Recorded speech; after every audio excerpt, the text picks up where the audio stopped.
नमस्कार मंडळी, जय महाराष्ट्र. सो आत्ता मी निघालो आहे कर्जतवरून. काल रात्री आपण कर्जतला आलो होतो. आज वेळ लागला कारण की आज सचिन भैयाजी गुले, सचिन भैया आपल्या इथे कर्जतला त्यांचा वाढदिवस आहे. ते खूप चांगले व्यक्तिमत्व आहे आणि आपले खूप चांगले मित्र आहेत. त्यांना वाढदिवसाच्या खूप खूप शुभेच्छा. आणि आता पण निघालो आहे कर्जतवरून आणि आता जातो आहे कोंबडी या गावात. कोंबडी या गावात आपण भेटतो आहे बापूजींना. बापूंजी म्हणजे दत्ताजी शेलके. त्यांची इथे भरपूर शेती आहे. लेट्स सी, होपफुली आपण त्यांना डेमो देऊ शकणार. चलो सी यू गाईज.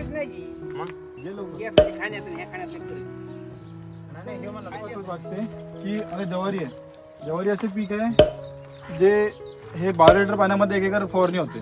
ऊस असं पीक आहे मला 2 पंप मारायच लागेल ऊसाला. ॲटलिस्ट ऊसाला, डाळिंबाला, केळीला 2 पंप बसलेच पाहिजे. बेरस पाहिजे. सोयाबीन, चना, तूर, गवारी, मूग, मक्का यांना एकच पंप. मिरची एकच पंप. बरेच लोक ड्रोनला नाही का बरोबर मेंटेन करू शकत नाही.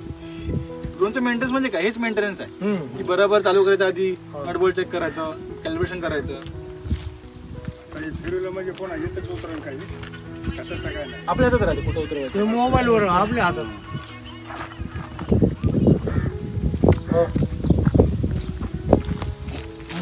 हे सर तुम्ही नाही ड्रोनचे पण आमची वाट पाहणार कधी होणार कधी. पण आम्हाला असं वाटतं की जे बेसिक मेंटेनन्स गोष्टी आहे ना ते तुम्हाला 100% आलं पाहिजे. मेंटेनन्स झालं, चालवणं झालं, अशा गोष्टी तुम्हाला प्रत्येक पिकाचं माप माहिती पाहिजे. आता बरेच औषध अशा आहे जसं ॲम्प्लिको म्हणून एक औषध आहे. ॲम्प्लिको झालं. आता ते हे कॅलिब्रेशनमध्ये काय असतं की कुठल्या पण नवीन जागेला ड्रोन जातो ना आपला, तर ड्रोनला जागा माहीत झाली पाहिजे.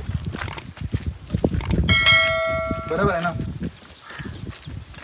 याचं कसं होतंय की जाता येत नाही म्हणून सोडून दिलं.